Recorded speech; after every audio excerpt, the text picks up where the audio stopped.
नमस्कार, मैं हूं मुस्कान ओझा और आप देख रहे हैं मनी 9। एक सरकारी कर्मचारी है, हर महीने उसकी सैलरी से थोड़ा थोड़ा पैसा कटता है और एनपीएस में जमा होता रहता है।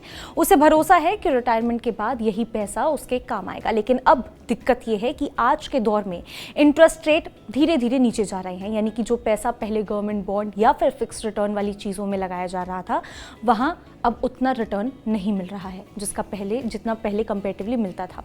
और जब रिटर्न कम होगा तो रिटायरमेंट का जो कॉर्पस है उतना मजबूत नहीं बन पाएगा।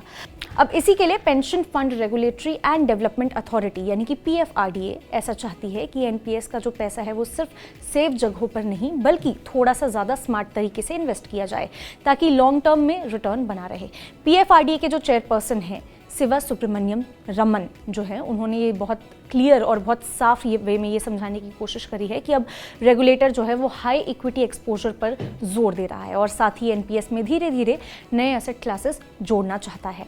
अब सबसे पहले बड़ा बदलाव क्या हुआ है ये समझते हैं। देखिए, पीएफआरडीए ने गवर्नमेंट कॉम्पोजिट एनपीएस स्कीम में इक्विटी का जो हिस्सा है वो बढ़ा दिया है।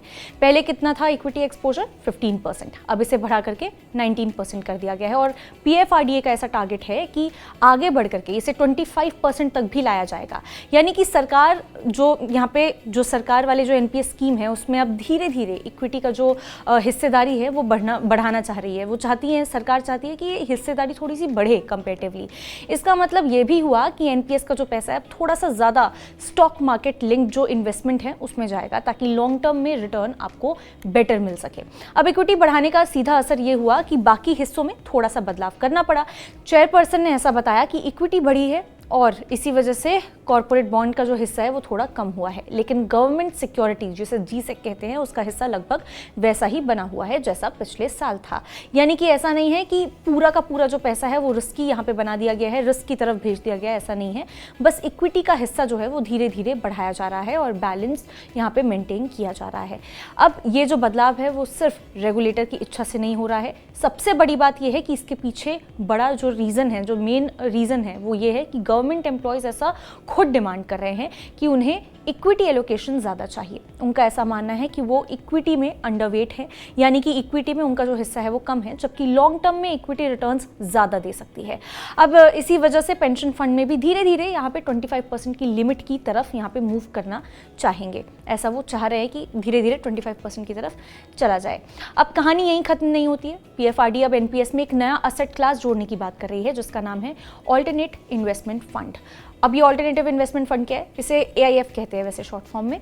इसका मतलब ये होता है कि एनपीएस का जो पैसा है वो अब सिर्फ शेयर, बॉन्ड्स या फिर गवर्नमेंट सिक्योरिटीज़ में नहीं लगेगा, बल्कि कुछ ऐसा हिस्सा जो है वो इन्वेस्टमेंट ऑप्शंस में, ऐसे इन्वेस्टमेंट ऑप्शंस में जा सकेगा जो नॉर्मली हाई रिटर्न देने की क्षमता रखते हैं, लेकिन थोड़ा सा अलग है। यानी कि आप ऐसा कह सकते हैं कि थोड़ा कॉम्प्लेक्स है।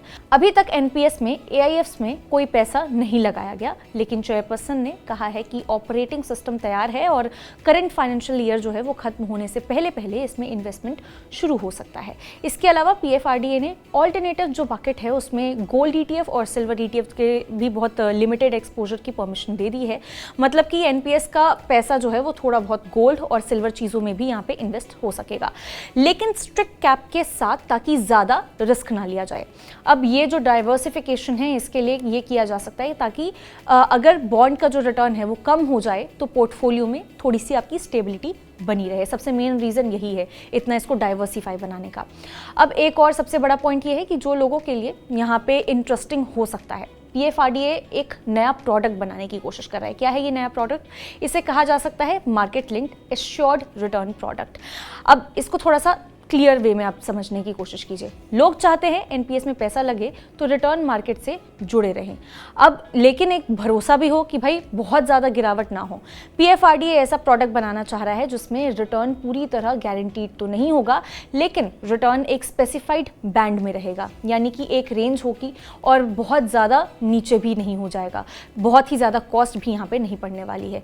तो क्योंकि क्या है कि इससे ना अगर सरकार पूरी तरह से यहाँ पे गारंटी दे तो गारंटी कॉस्ट जो है वो बहुत भारी हो जाता है, बहुत अच्छा खासा इसका वेटेज बढ़ जाता है।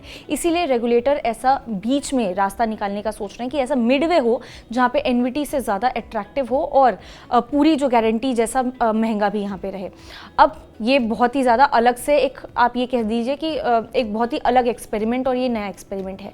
PFRDA NPS के अंदर एक मेडिकल सेविंग लिंक्ड इनिशिएटिव भी यहाँ पे उस पर भी काम कर रहा है। इसका मतलब ये है कि फ्यूचर में NPS फ्रेमवर्क के अंदर ही एक अलग मेडिकल कॉर्पस बनाना चाहता है या बनाया जा सकता है, आप ये कह लीजिए, जो हॉस्पिटल और डायग्नोस्टिक जो खर्चे हैं उसमें ये काम आएगा। आसान भाषा में कहें तो ये एक तरह से सेल्फ फंडेड मेडिकल डिडक्टिबल यहाँ पे इसके तरह होने वाला है, यानी कि सब्सक्राइबर का एक अलग फंड बनेगा जिसे ज़रूरत पड़ने पर इलाज के लिए इस्तेमाल किया जा सकेगा। और इसके ऊपर हेल्थ इंश्योरर्स जो है उनसे बात चल रही है, सब्सक्राइबर को ग्रुप टॉपअप इंश्योरेंस प्लान जो है वो भी दिया जा सके ताकि यहाँ पे डिडक्टिबल के ऊपर एक्स्ट्रा कवरेज मिल जाए। PFRDA को ऐसा लग रहा है कि आने वाले समय में इंटरेस्ट रेट कम रहेंगे, इसीलिए सिर्फ बॉन्ड और GSEC पर भरोसा करके NPS का रिटर्न मजबूत नहीं रहने वाला है। इसीलिए रेगुलेटर धीरे धीरे NPS को मॉडर्न बनाना चाहता है, इक्विटी बढ़ाना चाहता है, AIF जैसे जो नए रास्ते हैं वो खोलना चाहता है, गोल्ड सिल्वर ETF जैसे जो ऑप्शंस हमारे पास अवेलेबल हैं वो देना चाहता है, और साथ ही साथ ऐसे प्रोडक्ट्स लाना चाहता है मार्केट में जिसमें मार्केट रिटर्न भी मिले और लोगों को थोड़ा सा उस पर भरोसा भी रहे, यानी बहुत ही बैलेंस वे में चीज़ें चलती रहे। यानी देखिए बात बहुत क्लियर है, बहुत साफ है। NPS अब सिर्फ सेफ बट स्लो वाला जो सिस्टम अभी तक चलता आ रहा था उस पर नहीं टिका रहना चाहता, बल्कि PFRDA से सेफ प्लस ग्रोथ वाला जो सिस्टम है वैसा बनाना चाह रहा है ताकि रिटायरमेंट के बाद लोगों का जो पैसा है वो सच में मजबूत बन सके। बाकी आप इस बारे में क्या सोचते हैं, क्या कुछ हैं आपके थॉट्स, आप हमें कमेंट करके ज़रूर बता सकते हैं। तब तक के लिए देखते रहिए Money9।